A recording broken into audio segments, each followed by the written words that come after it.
Igbo Makano anya abịakwa n'ọzọ n'oge Uncle Eze na Igbo Made Easy episode 19. Let's communicate in Igbo language. Objects found in the sitting room. As you can see, I have my partner here. Please, your name. My name is Success Chinyerigo. We'll be communicating both in English language and Igbo so that those that are still very difficult to understand Igbo language can be able to follow. Today, we have English and Igbo translation, starting from Success, giving us from number 1 while I translate. Number 1, we have chair. Again? Chair. Oche. Chair. Oche. Number 2, we have television. Igwe onyonyo. Television. Igwe onyonyo. 3, clock. Erekere. Clock. Erekere. Radio. Igwe eji agbasa ozi. Radio. Igwe eji agbasa ozi maọbụ eji agbasa ozi n'ikuku. Fan. Onye ofufe. Fan. Onye ofufe. 6, we have table. Okpokoro. Table. Okpokoro. 7, we have curtain. Akwa mgbochi. Curtain. Akwa mgbochi. 8, we have bookshelf. Ebe a na-edo akwụkwọ. Bookshelf. Ebe a na-edo akwụkwọ. 9, we have dining table. Table. Nri. Dining table. Table. Nri.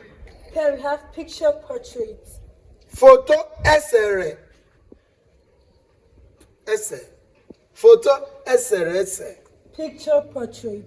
Foto esere ese. Anyị abịakwana ọzọ ka anyị chịkọta. Mana tutu anyị achịkọta, ọ dị mkpa na ịma aha ụfọdụ ihe ndị nọ n'ụlọ gị.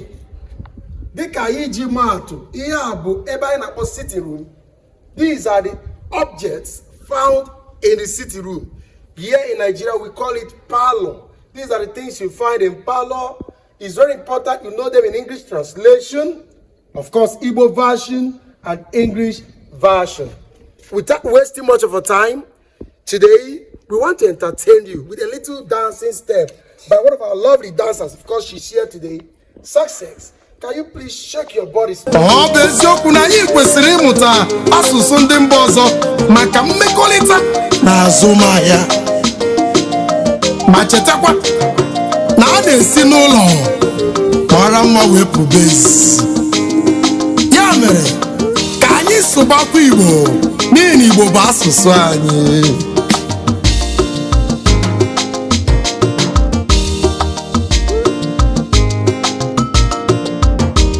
Igbo na-asụ ụsọ. Okwu Igbo na-asụ ụsọ. Egwu Igbo na-asụ ụsọ. Maka ndị Igbo dị ike ọrụ. Igbo nwere aha ha. Igbo nwere nri ha. Igbo nwere ahịa ha. Ekike ndị Igbo mara mma.